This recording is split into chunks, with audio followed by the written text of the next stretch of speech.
বৃষ্টির শব্দ, ভেজা রাস্তা আর সামনে অজানা এক পথ। হয়তো গন্তব্যটা জানা নেই, কিন্তু প্রতিটি বাঁক লুকিয়ে রেখেছে নতুন একটা গল্প। আজ থেকে শুরু হচ্ছে শুধু একটা মোটো ব্লগ নয়, শুরু হচ্ছে এক নতুন যাত্রা, যেখানে থাকবে রোমাঞ্চ, প্রকৃতির সৌন্দর্য আর বাস্তব অভিজ্ঞতার প্রতিটি মুহূর্ত। আপনি যদি বিশ্বাস করেন গন্তব্যের চেয়ে যাত্রাটাই বেশি সুন্দর, তাহলে এই রাইড শুধু আমার নয়, আমাদের। তাহলে engine start, helmet on, throttle ঘুরিয়ে চলুন মনসুনের বৃষ্টি ভেজা পথে লিখে ফেলি আজকের নতুন গল্প। হেলমেট পরে নিয়েছি, বাইকও প্রস্তুত। আজ আবার বেরিয়ে পড়লাম নতুন কিছু রাস্তা, নতুন কিছু গল্প আর নতুন কিছু অভিজ্ঞতার খোঁজে।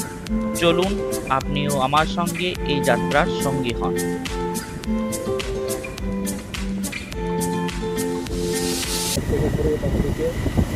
তো এরপর সামনে মোড় আছে, এই মোড় থেকে আমরা ঘুরে যাব বাঁ দিকে, আর এই বাঁ দিক থেকে ঘুরে একদম সোজা। তবে তার আগে বন্ধুরা, আমরা আমার এখানে একটা বন্ধু আছে, সেই বন্ধুকে আগে পিক আপ করে নেব, তারপর আমরা আবার যাত্রার উদ্দেশ্যে রওনা হব। বললাম রাস্তার উপর সোজা এখান থেকে।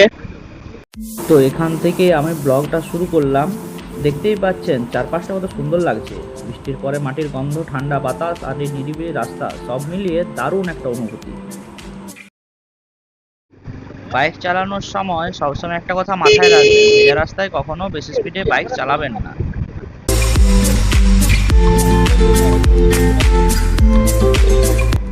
এই ধরনের আবহাওয়ায় ধীরে ধীরে রাইড করতে আমার ভীষণ ভালো লাগে। তাড়াতাড়ি গন্তব্যে পৌঁছানোর চেয়ে পথটাকে উপভোগ করাই আসল আনন্দ।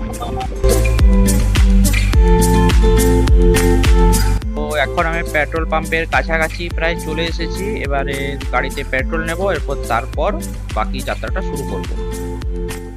পেট্রোল পাম্পে চলে এলাম, এরপর গাড়ির ট্যাঙ্কিতে তেল ভরবো, তারপর রাইড আবার শুরু করব।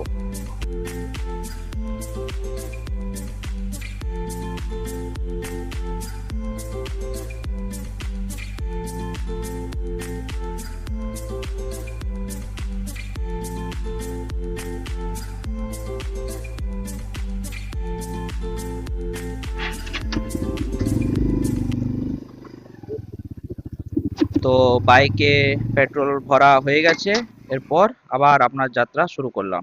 এখান থেকে আমার বাঁ দিকে ঘুরে যাব, এরপর সোজা এখান থেকে সোজা, এরপর আর কোনো দিকে এখন ঘোরার রাস্তা নেই। হালকা বৃষ্টি পড়েছে, এই আবহাওয়াতে রাইড করার একটা মজাই আলাদা আছে।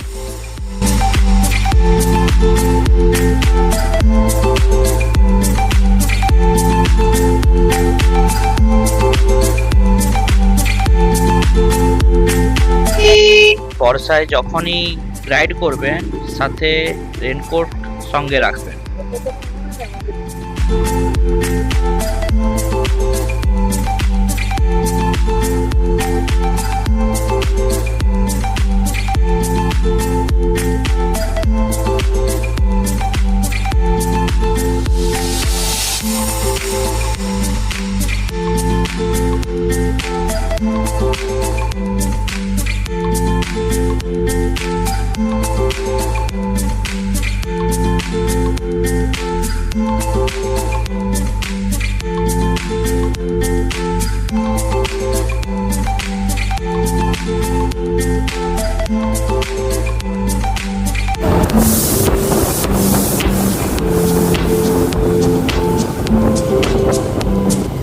রাস্তাটা একটু ভিড় জায়গা, গাড়ি চালাতে একটু অসুবিধাই হচ্ছে।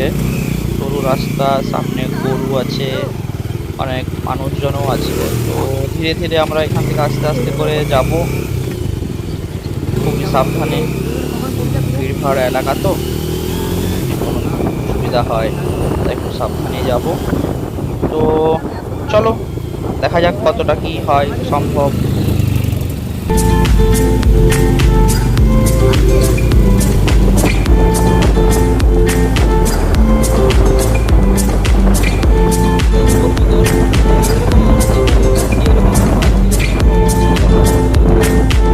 এরপর এখান থেকে আমরা ডান দিকে ঘুরে যাব। ডান দিকে এখান থেকে ঘুরে গিয়ে একদম সোজা রাস্তা, আর কোনো দিকে ঘুরতে হবে না। তো এখান থেকে আমরা সোজা ঘুরে গেলাম ডান দিকে, এরপর এরপর সোজা।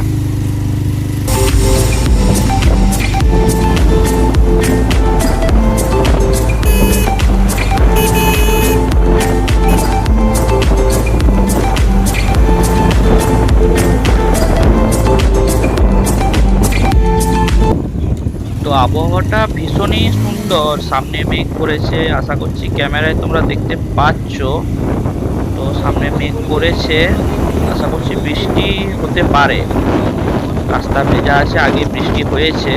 চলো দেখা যাক বৃষ্টি হয় কি না হয়, মেঘটা কি হয়।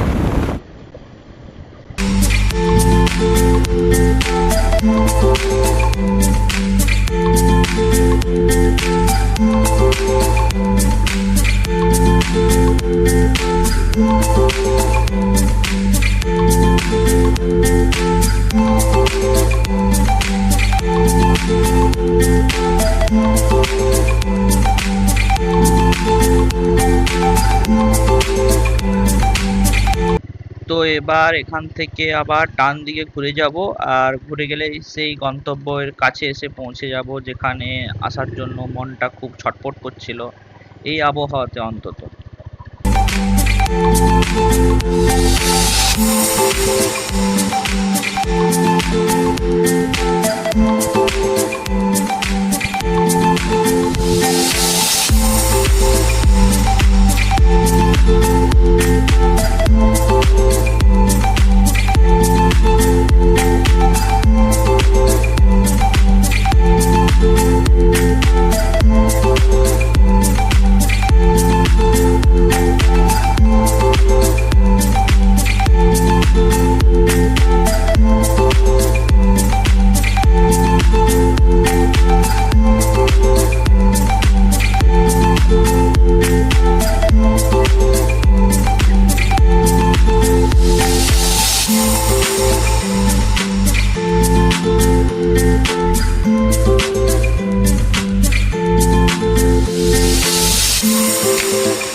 তো ভিউটা দেখতে পাচ্ছ কি সুন্দর লাগছে দেখতে। চলো তোমাদের আরো সামনে গিয়ে আরো ভালোভাবে এই ভিউটা দেখাবো। আমার তো খুব এখান থেকে ভালো লাগছে, তার সাথে মেঘলা আবহাওয়া আছে, অল্প বৃষ্টি হয়েছে, মেঘ এখনো করে আছে, দেখতে খুব অসাধারণ লাগছে জায়গাটা।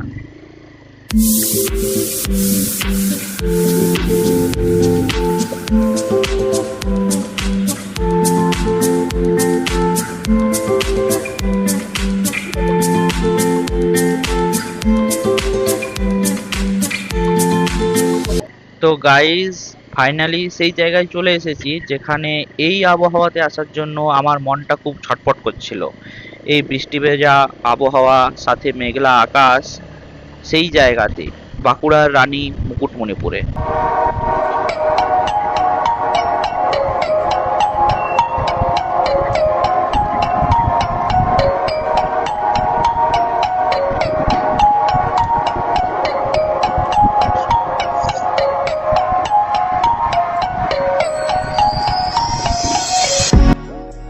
আজকের রাইড আমাকে একটা জিনিস আবার মনে করিয়ে দিল, জীবনে মাঝে মাঝে সব চিন্তা বলে শুধু নিজের জন্য একটু সময় বের করা খুব দরকার। এই বাইক, এই রাস্তা, এই মুক্ত বাতাস, এগুলোই অনেক সময় সবচেয়ে ভালো থেরাপি হয়ে ওঠে। তাই ভাবলাম শুধু নিজের জন্য নয়, আপনাদের সঙ্গেও এই সুন্দর মুহূর্তগুলো ভাগ করে নিই।